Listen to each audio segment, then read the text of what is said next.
Hello, welcome to Caffe Lena Poetry. Hey. All right, that was pretty good. Wait till you hear our featured poet. We've got Daniel Nestor reading here tonight. Yay!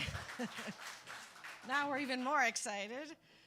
So Daniel's going to come up in a couple minutes. I'm going to start off with a poem from Dorian Lau, and then we're going to have, after Daniel's done reading, we're going to have a couple open mic poets.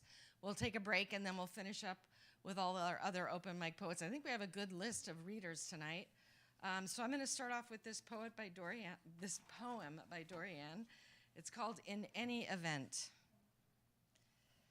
Get the light here. If we are fractured like stars, bred to shine in every direction, through any dimension, billions of years since and hence. I shall not lament the human, not yet. There is something more to come. Our hearts a gold mine, not yet plumbed, an uncharted sea. Nothing is gone forever. If we came from dust and will return to dust, then we can find our way into anything. What we are capable of is not yet known, and I praise us now in advance. Yeah. It's tough to be hopeful, so I was trying to find something that spoke to the present moment and also was hopeful. So we're going to have Daniel come up. He's a poet, nonfiction writer, teacher, and editor. His newest book of poems is called Harsh Realm. That's Harsh Realm, My 1990s. And we've got that for sale in the back there. He has also published a memoir, a collection of humorous nonfiction, and another poetry collection called The History of My World Tonight. He's the editor of the poetry anthology, The Incredible Sestina Anthology. His writing has appeared in the New York Times, Buzzfeed, The Atlantic, American Poetry Review, Best American Poetry. He has also appeared in Best American Poetry, The Best Creative Nonfiction, and Third Rail, The Poetry of Rock and Roll. He's the editor of the Pine Hills Review, and for 18 years, he was the best professor at the College of St. Rose in Albany. Let's welcome Daniel Nestor to the stage.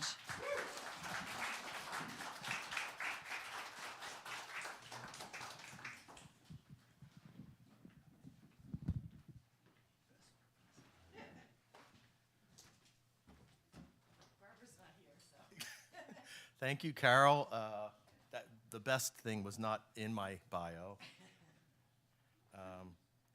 Carol's one of the great literary citizens of this area, but of course you already knew that out here. But I just want to thank you for doing what you're doing, and thank you all for coming. Can you hear me okay? Okay. So I'm going to read a couple of new poems, a couple old poems, a couple poems from this book called Harsh Realm, My 1990s. Harsh Realm comes from the time a New York Times writer called up the grunge label Sub Pop Records and asked about grunge slang, and the person answering the phone made up all these terms just on the spot. Whack slacks were old ripped jeans, cobnobbler was another word for loser, and Harsh Realm is fake grunge speak for bummer.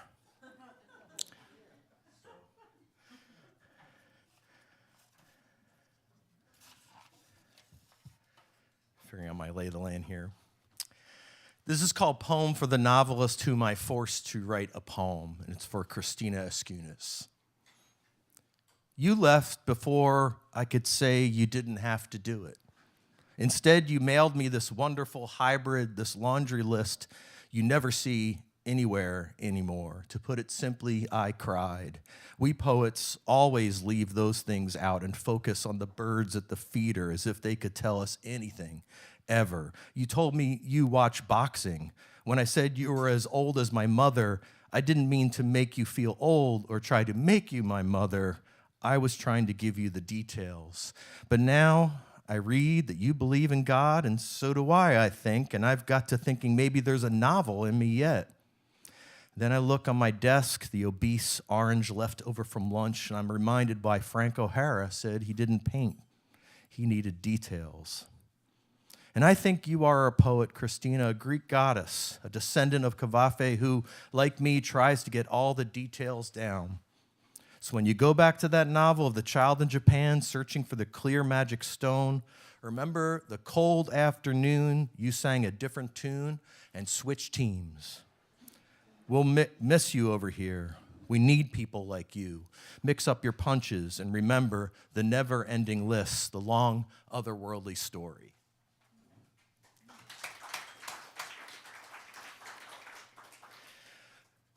Okay, so I'm going to take some chances in my set, and chances begin now.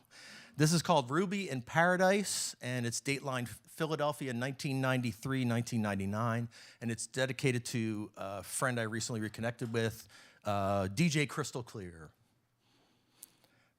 I lived like a monk on 16th and Spruce, alone, unemployed. Looking back, I should have done more with my time, written The Wasteland, maybe, or read all of Proust. Instead, I rented movies. Crystal, the TLA video clerk, held court in docks and long braids, played songs in the key of life to drown out the nonstop nirvana the boys played. I always got in Crystal's line to rent my tapes, always in threes. An artsy film I should watch but put me to sleep, Amarcord, Solaris. The movie I would actually enjoy watching, Under Siege, Basic Instinct, and the porno I'd watch as soon as I got home, Pulp Friction, Edward Penis Hands. Crystal never judged my choices. She took the tags, got my tapes, laughed at my corny jokes. I rented Ruby in Paradise, where Ashley Judd plays a woman who escapes her boyfriend and moves to a small resort town in Florida to make a new start. She walks around in a nightie, listening to the waves. And in my apartment, I imagine I am Ruby, drink beer at McGlinchey's until I fall off a bar stool, fax resumes over dial-up to temp agencies. 6 years later, New York City, Maisie and I ride the 2 train downtown, and there, grabbing the pole across from us, is Crystal, all docks and braids. And she remembers me. It didn't feel awkward at all, I swear, to introduce my fiancée to Crystal, queen of the video clerks, who would hand me copies of Ruby and 5 Easy Nieces.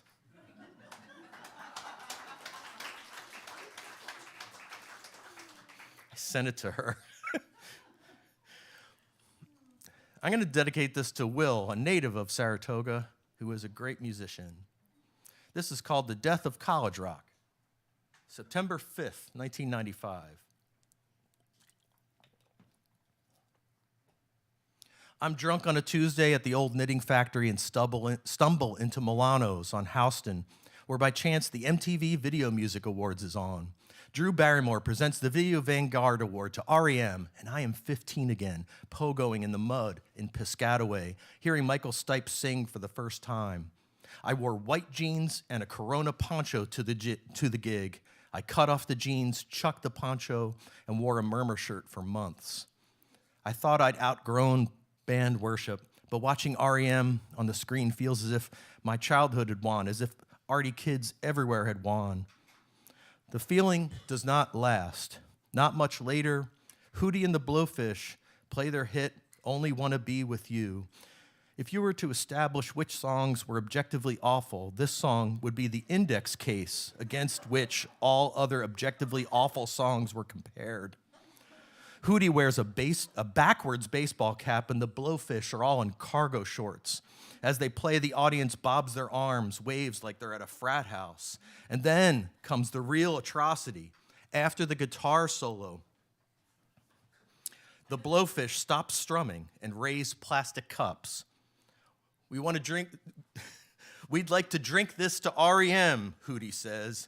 If it wasn't for them, we wouldn't be a band. The crowd cheers. The cameras do not cut to members of REM, because if they did, we would have seen their looks of disgust and horror. This is the moment college rock died, in case anyone is keeping score. The band plods on, cargo shorts and baseball caps, and my night ends like most nights ended back then. I stumbled outside, lazy, unchanged.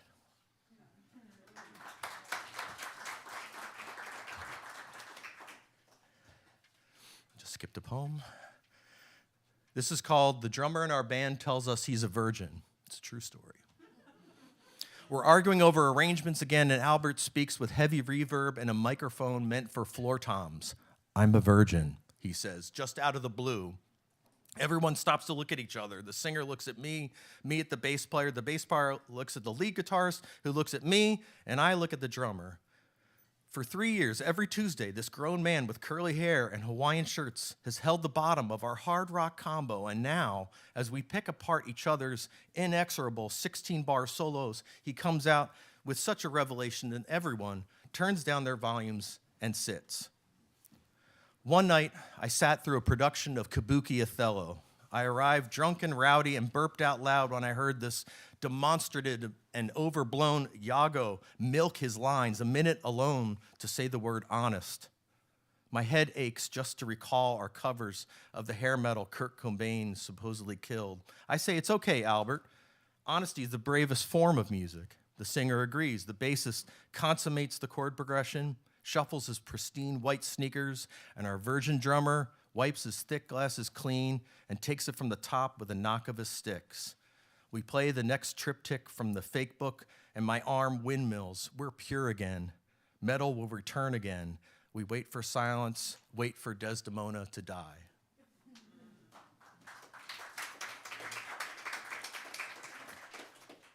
I just said, oh, okay, like I figured out what I'm doing. Nice to do that right here. So as I said, these are from the 90s. I moved to New York in the early 90s to become a poet. And so this is sort of an homage to the 90s, and it wasn't all great. This is called Lower Broadway Wednesdays, 1997 to 1999. There were Wednesday afternoons. It always seemed to be Wednesdays, when I would walk into a public bathroom, an NYU basement on a break from work at the film department, then Barnes & Noble's or the writer's room on Astor Place, where I would go not to write, but to stare at a cubicle wall and experience silence and cry uncontrollably, sound muffled in my hands, often to the point where my eyes would be bloodshot. I would walk out complaining about my contacts if anyone asked or seemed concerned. Other Wednesdays, I walked to the Bath and Body Works on Lower Broadway to use the free samplers of hair gel. And there was always a young guy working there who would strike up a conversation with me, never about the hair gels or trying to sell me anything, but just ask friendly questions. It's only now writing this that I realize he might have had a crush on me. One Wednesday, while I gelled up my hair, I looked in the mirror and he tried out a back massager on my shoulders. It felt good. I walked back to work feeling, and there is no other word to use here, fabulous.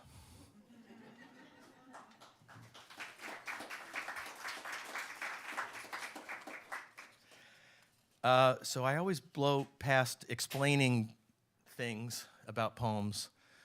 I'm not good at that. This is called Gethsemane. So for you Christians out there, that's where Jesus got tempted, right? And so it's an illusion, but it takes place in Art Omai in Ghent. So you locals will know about that. And it's dedicated to Miriam Nestor, my daughter. I'm taller than Jesus, my daughter announces. I guess she announces this to me since I'm standing there next to her. We're both inside the sculpture park dotted with abstract figures, and I want to ask her how she knows, but I haven't had enough coffee to go spelunking inside the teenage mind. We named our firstborn Miriam because we thought it meant wished-for child, and it does. And she is. But these days, other meanings, strong waters and rebellion, apply more. The wind smacks on gaudy boulders that look like Skittles. I should have asked her why she even cares she's taller than the Messiah. I mean, she's an atheist or irreligious or whatever she wants to call herself. And anyway, it feels as if I'm working out the differences between exegesis and hermeneutics, or apportions and mergers, or facts, and this field we're walking on, an art park founded by the co-op king of New York. So as we pass an installation of cartoon clouds held up by a matrix of beams, I can't help but change the subject in my mind and speculate to myself, this 120 acres of art-filled earth is probably one big tax write-off, and those metal effigies of sky might crash down on our heathen bodies if I mention Jesus again. I bet you're probably taller than Tom Cruise, I say at last. What's a Tom Cruise? She asks me.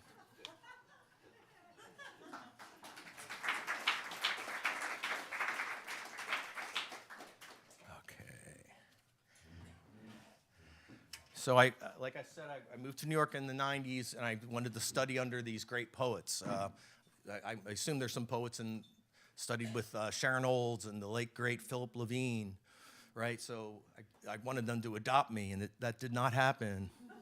But I'm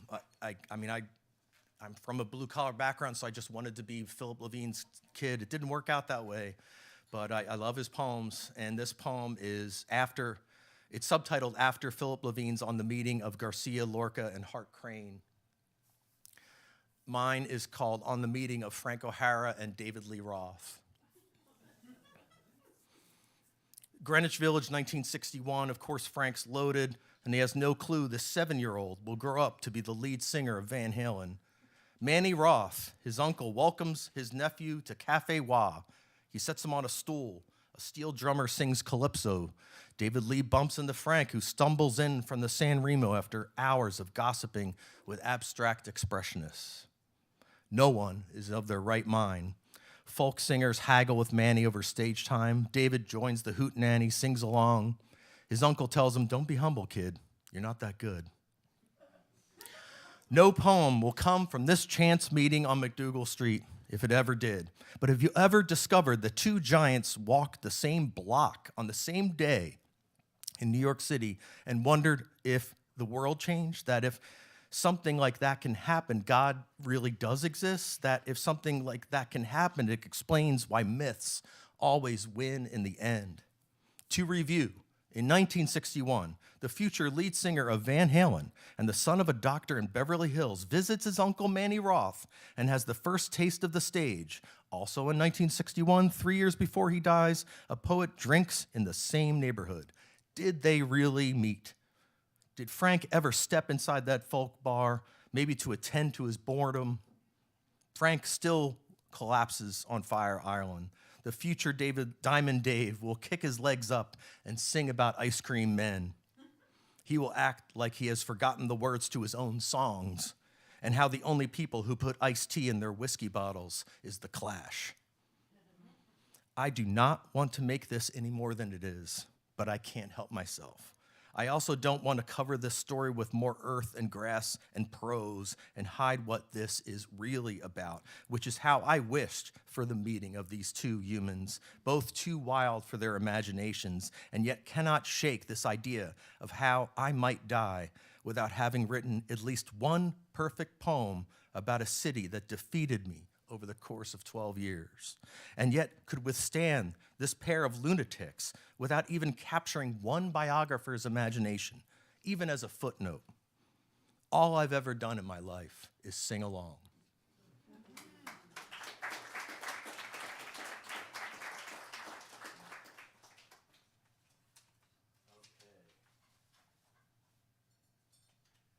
So this is my last thing. It's a little longer. As Carol said, I taught at the College of St. Rose for almost 19 years. And that came to an end. And I've been writing about it. And this is kind of like a list poem. I miss my students already. At first, coming up from Brooklyn, the upstate students seemed like aliens. They were not the New Jersey, Long Island, New York City students I had before. They didn't grow up on good pizza. I said what I said. They swam in lakes and still went to church. I just couldn't figure out my students' deal. But by the last years, they resembled my own children, albeit years older, earnest, curious, insecure, expecting to discover themselves in small moments. There was a student who came late every class but lived across the street. The student who was early every class and lived in Utica. The student who thanked me as she walked out of every class, and the student who brought me coffee every class until I said they didn't need to. The student who brought an egg salad sandwich to the first time I was ever observed by a dean, and it stunk up the room so much I breathed through my mouth for the entire period. There was a student who loved Third Eye Blind so much she wrote 6,000 words on their music, and our class convinced her to enter the Miss Tulip contest so she could meet Stephen Jenkins when Third Eye Blind paid Tulip Fest that May. She didn't do it. There was a student who told me the first day that she couldn't look at my face because it moved too much.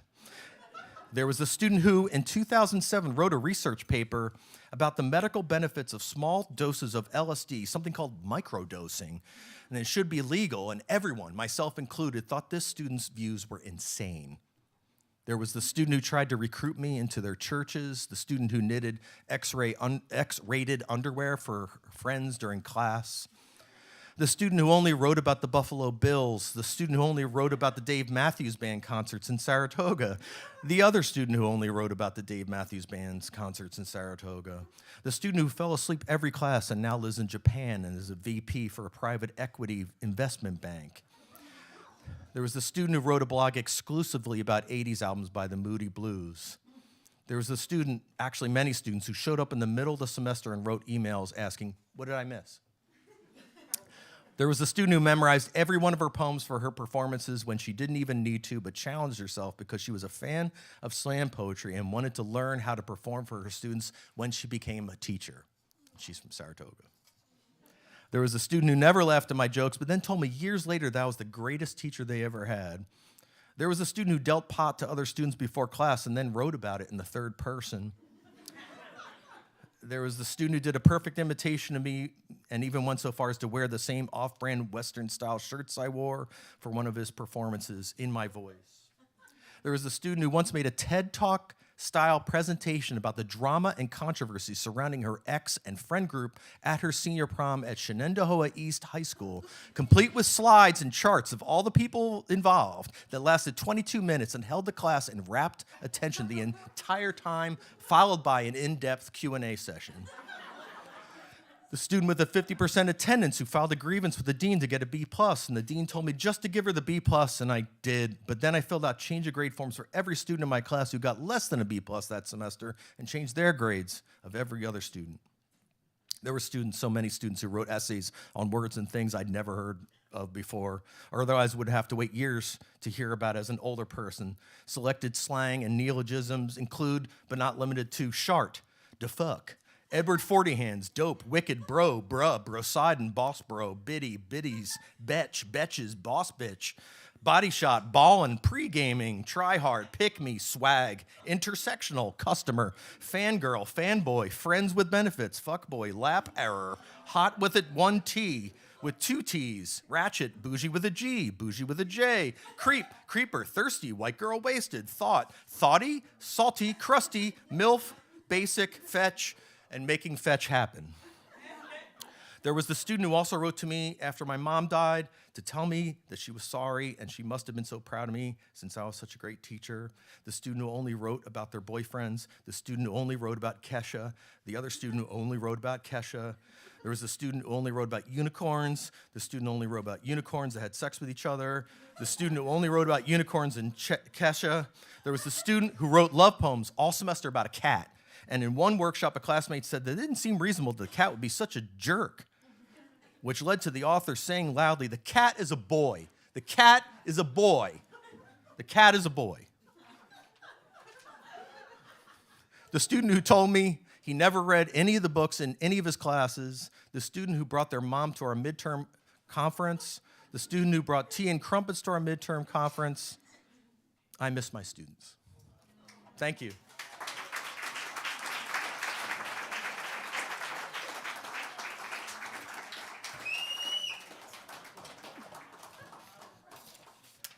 Okay, that's it.